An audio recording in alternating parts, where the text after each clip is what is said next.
I did a TV writing fellowship that recently ended and I got a job out of it. So here are 6 tips that helped me out. I won't keep you guys here all day, I promise.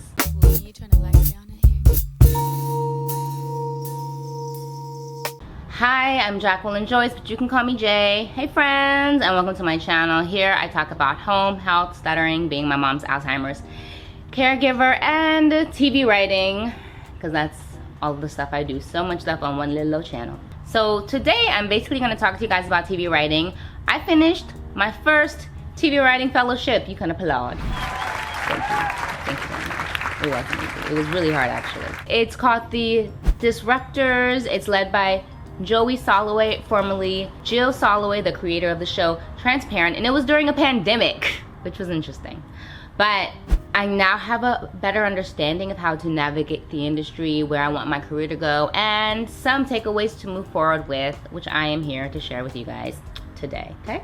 I also think that all of the takeaways I have will prepare me for when I apply to the Big 4 TV writing fellowships next year. For those of you who don't know, the Big 4 are the Big 4 networks. They have a TV writing fellowship every year where they pick the top writers to learn from their top people at their blah blah blah. Words aren't my friend today, so we're just gonna get through this. Let's get started.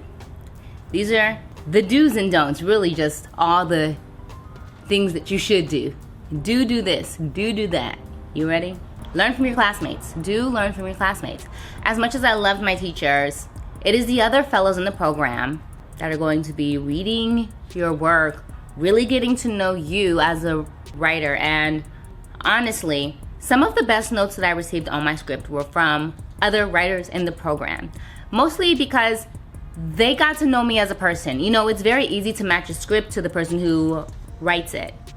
And 9 times out of 10, because these people actually know you, they're going to be able to give you more accurate notes on your script. I would trust my cohort's notes above anyone else right now. Number 2, trust yourself. Don't put other people's words of affirmation over your gut feelings. This one coincides with one a bit for me, just from my experience, but okay. For our industry showcase, I got yes-manned.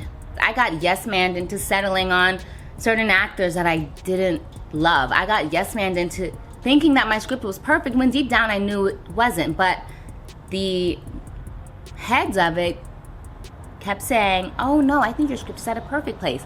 Even though every time I read it, something just wasn't clicking. And when that industry showcase came along, I saw loud and clear what was not clicking, and it was too late.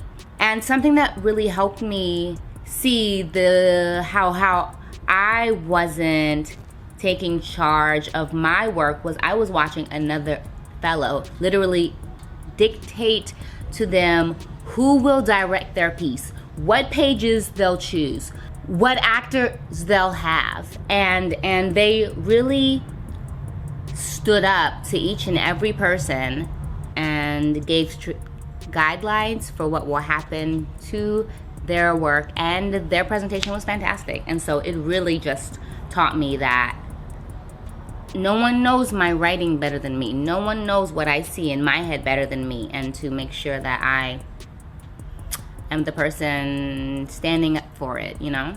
And also, they said no without fear of what the repercussions would be, of what the person will sit back. Like, they said no without fear, and that takes a lot of trust within yourself. So trust yourself, boom. Now, before I continue to my most important lesson, please give this video a like if it has been helpful so far. And if it hasn't, just keep watching, because we're gonna get helpful, watch. The next one is do pay attention in your business of writing class. Most fellowships will have someone come in and talk to you about the business of writing. And it's not the creative, fun stuff that we all want, but this is the class you need to take notes in. Because at this point, your ideas are monetarily worth something, and people will try to devalue that because they are looking to get the best deal in the end. And for some of us, it is our first time having our thoughts be worth something. And so we tend to, just be happy that we're there, just happy that we're being considered. Nah, not anymore. This is when it's a good time to ask questions. Talk to a lawyer, ask a friend who has a bit more experience in the industry. The business of getting more for paying less is in the air thick right now. So learn as much as you can so that you're not giving your mind away for less than what you are worth. Okay? Do keep your teacher's contact. Do keep your teacher's contact. So most teachers, after teaching a seminar or masterclass, will give their email out. Take it. Don't take advantage or send too many emails, but if you have a question, send it their way. I recently had a contract come my way. I reached out to one of the teachers from my class because I didn't understand all of the legal jargon that was in it, and she completely spelled it out for me in layman terms. She even helped me find a lawyer. So keep in touch with your teachers. These people care, which is why they teach, but also like it's just so helpful in the end. If there is a performance, be there for every rehearsal. Don't be afraid to speak up. Don't be afraid to do rewrites. Don't be afraid to add or take away anything. I think being present at rehearsals is so important, mainly because scripts aren't meant to be read, they're meant to be seen. And so having a script read, and whether it's an industry reading or being read on Zoom, which my industry reading was on Zoom, which just makes it less interesting. It makes it less fun. Sometimes like it's easier to be distracted, you know, like it's not fun. However, I said this once, but take control. If the actor's not right, find another actor. Be nice about it.